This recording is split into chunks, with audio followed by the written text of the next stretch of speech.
Let's talk about Cauchy, who gave some interesting facts about the periodic table. और इन्हीं facts के बाद में पता चला था about the ionic bond.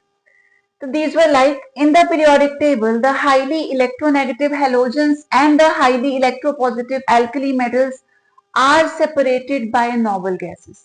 तो जो हमारा previous chapter है वहां पे हम लोग periodic table के बारे में पढ़ ही चुके हैं. Like having the basic idea, periodic table में बिल्कुल लेफ्ट हैंड साइड में जो फर्स्ट वाला ग्रुप होता है there we have alkali metals, और बिल्कुल टू द एक्सट्रीम राइट हमारे पास लास्ट वाला ग्रुप नोबल गैसेस का है, और उससे जस्ट पहले जो सेकंड लास्ट ग्रुप है वहां पर होते हैं हेलोजेंस. तो कौशल ने क्या बोला कि ये जो हेलोजेंस हैं 17th ग्रुप में, और उसके बाद ये जो एल्कली मेटल्स हैं इन दोनों के बीच में आती हैं नोबल गैसेस. तो अगर यहां से स्टार्ट ना करके हम हेलोजन से स्टार्ट करें तो we can clearly see halogens, then noble gases, उसके बाद आते हैं एल्कली मेटल्स.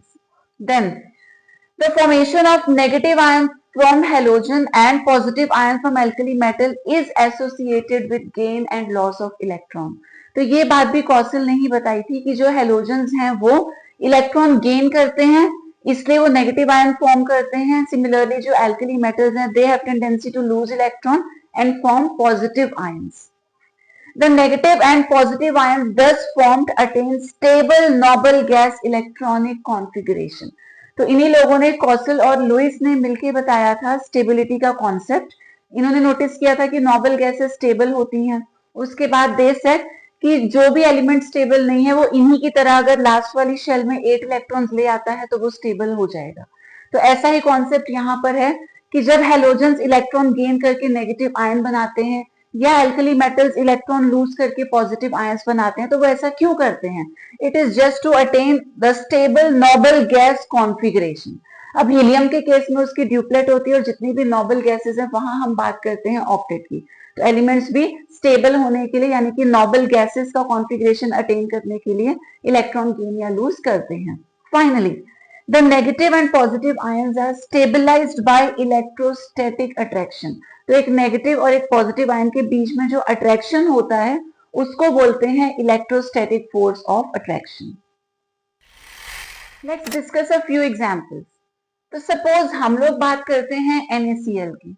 अब Na जो है सोडियम, इसका एटॉमिक नंबर होता है 11, बेसिक कॉन्फिगरेशन इज 281. ये अनस्टेबल है बिकॉज इसकी ऑक्टेट जो है आउटर मोस्ट शेल वहां पर 8 इलेक्ट्रॉन्स नहीं है.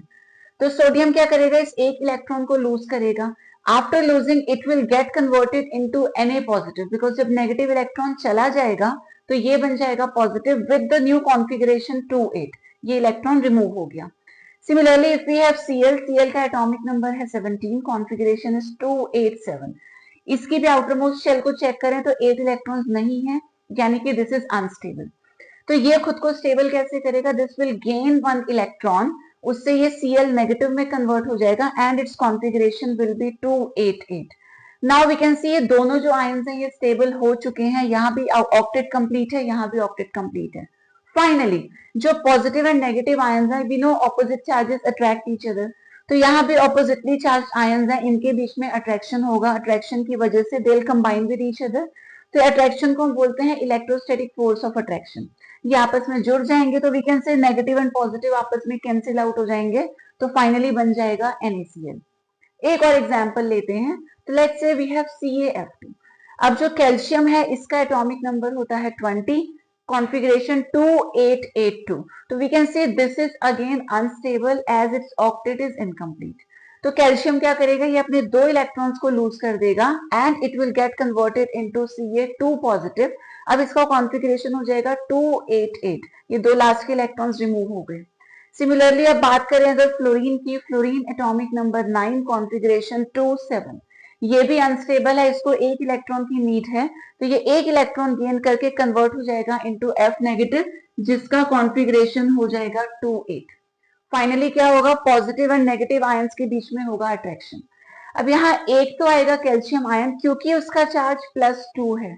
ऑन दी अदर हैंड जो फ्लोरीन है उसका चार्ज -1 है, तो बैलेंस होना चाहिए चार्ज. ठीक है, तो हम एक की जगह 2 फ्लोरीन्स लेंगे यहाँ पर. अब यहाँ हो गया +2, यहाँ टोटल हो गया -2. इन तीनों में अट्रैक्शन होगा तो क्या हो जाएगा, Ca2 positive, F negative, F negative, ये अट्रैक्ट होंगे एक दूसरे की तरफ. अगेन तो attraction is electrostatic force of attraction.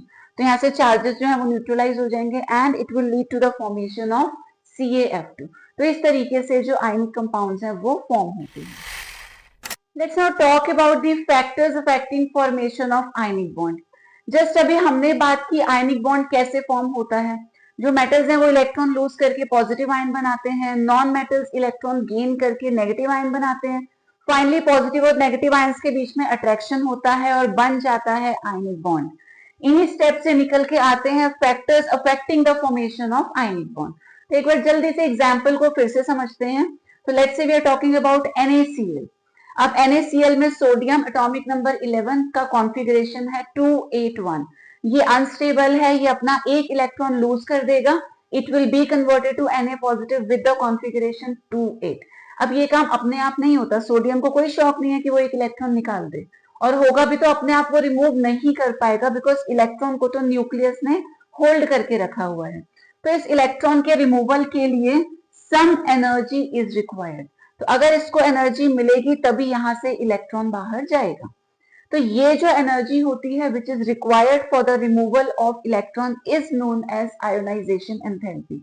तो ये पहले स्टेप से हमको पहला फैक्टर मिल गया which is ionisation enthalpy. Second हमने बोला ये जो क्लोरीन है विद द कॉन्फ़िगरेशन 287 ये भी अनस्टेबल है। ये क्या करेगा, ये एक इलेक्ट्रॉन गेन करेगा and it will get converted to Cl negative with the configuration 288। ये भी स्टेबल हो गया। अब जब इलेक्ट्रॉन अंदर ऐड होगा तो अपने आप ऐड नहीं होता, इलेक्ट्रॉन अंदर आएगा तो कुछ एनर्जी यहाँ पर रिलीज होगी और इस रिलीज एनर्जी को हम लोग बोलते हैं इलेक्ट्रॉन गेन एंथैल्पी। क्योंकि इसने इलेक्ट्रॉन को गेन किया, उस केस में जो एंथैल्पी इन्वॉल्व है it is electron gain enthalpy. Finally हमें पता है positive and negative ions will be attracted towards each other. तो जब इनके बीच में अट्रैक्शन लगता है, इलेक्ट्रोस्टैटिक फोर्स ऑफ अट्रैक्शन, तो जहां भी अट्रैक्शन होगा, बॉन्ड फॉर्मेशन होगा, वहां एनर्जी हमेशा रिलीज होती है। तो यहाँ भी कुछ एनर्जी रिलीज हो जाएगी, that energy is known as lattice enthalpy. तो ये जो तीन स्टेप्स हैं वहीं से तीन हमारे फैक्टर्स हमको मिल गए, ionisation enthalpy, electron gain enthalpy and lattice enthalpy. अब इनका रिलेशन देखना है कि ये डायरेक्टली प्रोपोर्शनल है या इनवर्सली प्रोपोर्शनल है to this ease of formation of ionic bond. तो अगर हम आयोनाइजेशन एंथैल्पी की बात करते हैं, देखो हम क्या चाहते हैं, पहले केस में सोडियम बहुत इजीली इलेक्ट्रॉन अपना रिमूव कर दे। अब ये इलेक्ट्रॉन रिमूव कब करेगा, जब इलेक्ट्रॉन धीरे से अंदर पकड़ा होगा, मतलब फोर्स ऑफ अट्रैक्शन कम होगा।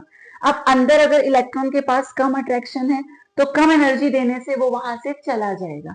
Therefore we say less ionization enthalpy is favorable। अगर आयोनाइजेशन एंथैल्पी हाई है, इसका मतलब क्या हुआ, न्यूक्लियस ने इलेक्ट्रॉन को बहुत टाइटली होल्ड करके रखा है, इसीलिए वहां पे आयोनाइजेशन एंथैल्पी हाई होगा। तो हमें बहुत मेहनत करनी पड़ेगी उस इलेक्ट्रॉन को रिमूव करने के लिए। अब जहां मेहनत करनी पड़ेगी वो काम इजी नहीं होगा। हम तो बात करें कि under what conditions ionic bond जल्दी से बन जाएगा। तो अगर इलेक्ट्रॉन धीरे से पकड़ा हुआ है न्यूक्लियस ने, वो जल्दी निकलेगा, और धीरे से पकड़ने का मतलब ionisation enthalpy is low. It means less ionisation enthalpy is favourable for the formation of ionic bond. Next बात करते हैं इलेक्ट्रॉन गेन एंथैल्पी की। अब हम चाहते हैं जो क्लोरीन है वो जल्दी से इलेक्ट्रॉन को अट्रैक्ट कर ले, तो जितना ज्यादा इन दोनों के बीच में अट्रैक्शन होगा, जैसे ही क्लोरीन इलेक्ट्रॉन को खींचेगा उतनी ज्यादा एनर्जी वो वहां पर रिलीज करेगा। देयरफॉर वी से high electron gain enthalpy is favourable. हम तो चाहते हैं क्लोरीन जल्दी से खींचे इलेक्ट्रॉन को, उतनी ज्यादा एनर्जी वहां से रिलीज होगी, therefore this value must be high. Lastly जब ये दो आयंस बन गए तो उनके बीच में अट्रैक्शन होगा। अब अट्रैक्शन अगर ज्यादा होगा तभी तो जल्दी बॉन्ड बनेगा।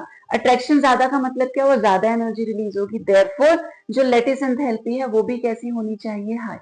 तो these are the favourable factors. जितनी कम आयोनाइजेशन एंथैल्पी होगी और जितनी ज्यादा इलेक्ट्रॉन गेन और लैटिस एंथैल्पीज होंगी, आयनिक बॉन्ड का फॉर्मेशन उतना इजी हो जाएगा।